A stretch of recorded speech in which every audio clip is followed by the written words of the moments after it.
Good morning. Monday has come around again.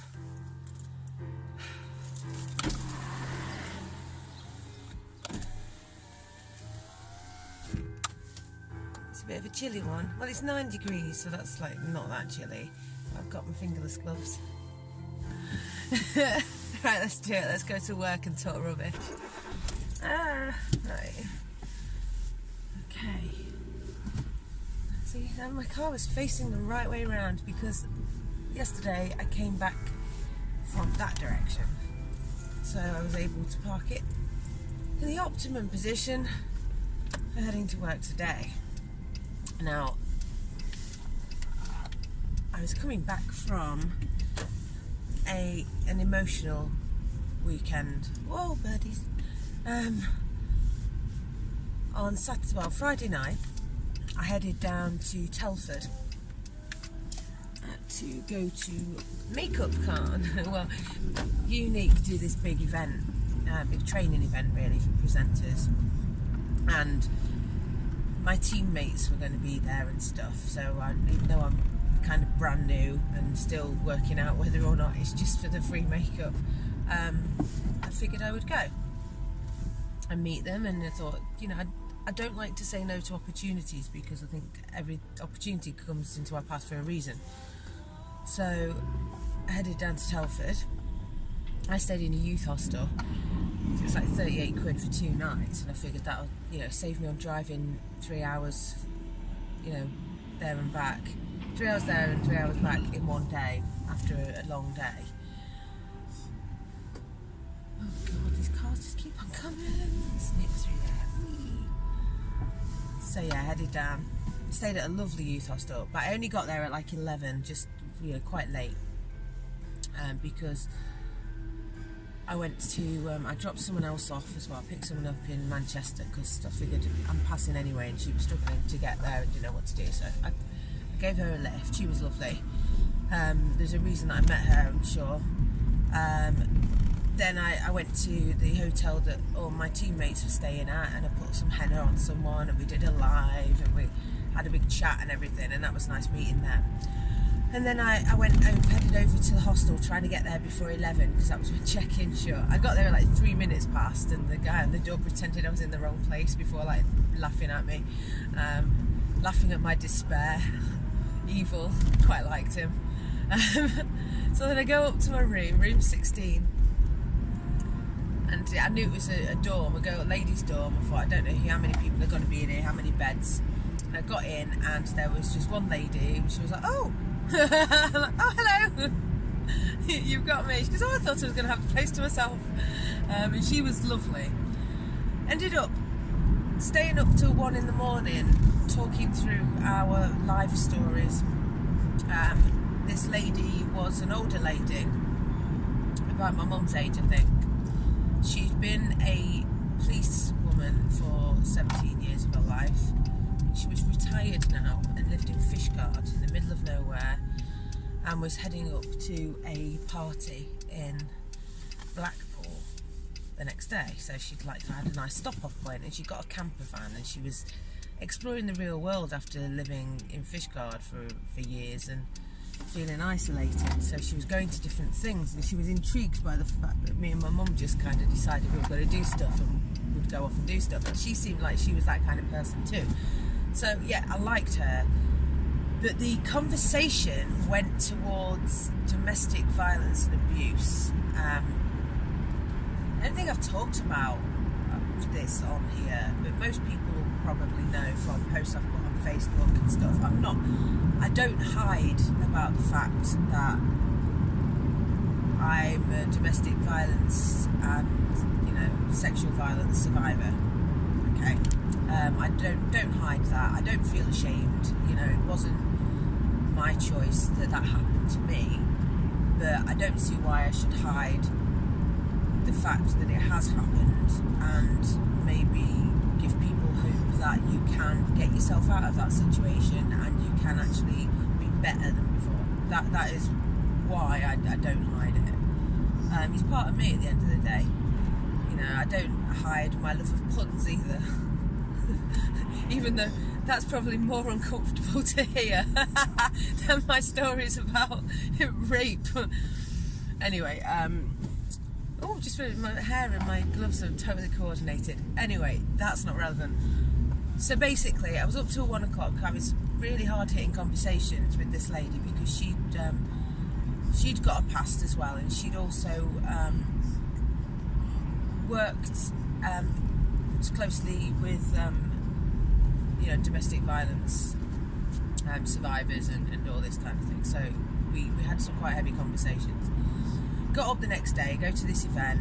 It's really good, really buzzing. Met a lovely new friend in the queue. Storm, she'll be a new friend that I'm looking forward to getting to know as well.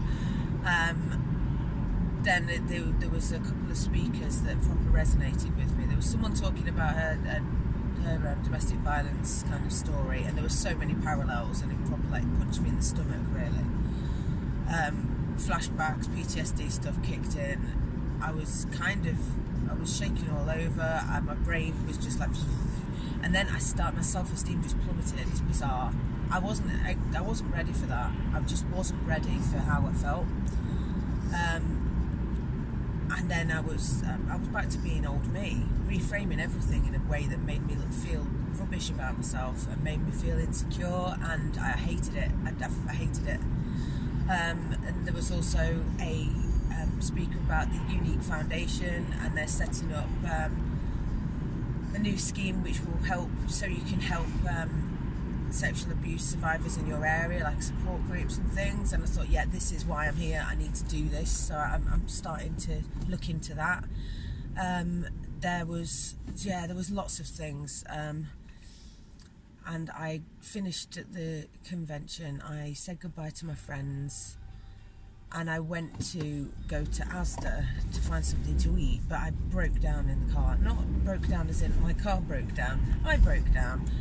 I was in bits. I was proper in bits. I went to Asda. I was walking around Asda, not knowing what the hell I was doing, just crying, looking at ready meals for about an hour.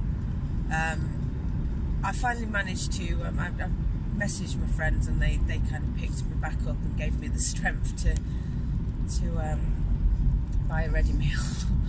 And I bought a unicorn blanket and a big tub of chocolate mousse and some happy weather socks. And I didn't buy any cigarettes, and I didn't buy any alcohol. So this is good. This is really good, because the old me would have done that. Whereas I knew then. I think what was going through my brain was, I thought I was sorted. I thought that I was on the right track, and I shouldn't be feeling like this now. This is what, and actually, no. Don't feel bad about feeling bad. At the end of the day, I have still come up, because I've bounced back quicker. That's the thing. And you cannot grow and you cannot heal unless you kind of, you have to break the bone to reset it. You know what I mean? And yeah, keeping with the kind of medical analogy, Saturday ripped the plaster off. It proper did. I need to not cry on the way to work. And it was hard. It was hard. I got back to the hostel. Luckily, I was in a room on my own on the Saturday night, so I turned it into a bit of a den with my little blanket. And oh my God, as well, the universe was well on my side, because the Wi-Fi connection was so good that I managed to get a good old sleep hypnosis meditation thing going on in the room as well. So that was great. So yeah, and then I woke up on Sunday feeling much better, and I knew that on Sunday I'd got the prospect of McDonald's breakfast. So I went and did that, and then I picked up Claire from her hotel, and we talked about another survivor, our survival stories in the car. Wee, where you going? There we go. So yeah, it has been a proper hard to hear healing weekend. At the time when I was feeling at my lowest, I thought, I need to just disappear. I just need to disappear. I don't want to speak to anyone again. They probably hate me. I just want to go and just disappear and not come back. And luckily I got through that. But there you go.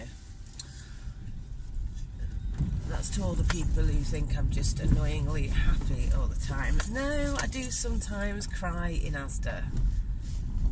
So there you go. I bought a book as well. I just bought a cheesy, fluffy little chicklet book. I thought I'll read that, and it's lovely. So that's nice. So I've been reading that. Am I going to hit that car? I don't know. Why am I making it difficult for myself? I could just go forward. Okay, so I don't know what I'm going to call this musing. I don't know. It feels kind of personal, but it doesn't at the same time. I don't know. I must have started with an horrible cold today. It's a bit crap. I had my flu jab on Thursday. I don't think it can give you a cold though. I don't know. We'll see. Anyway, it should be a good week. I've got rehearsal 3 times this week and my lines are rubbish. I need to do some work on my lines in lunch, I think. I've got an escape room challenge tomorrow as well with work. Wednesday I will be trying to sort out my cosplays for the weekend because it's sci-fi weekend in the city in Sheffield with my friends. So I've got a buzzing week ahead and it's Monday and anything can happen and the world is fantastic, and I will see you on Thursday. Bye.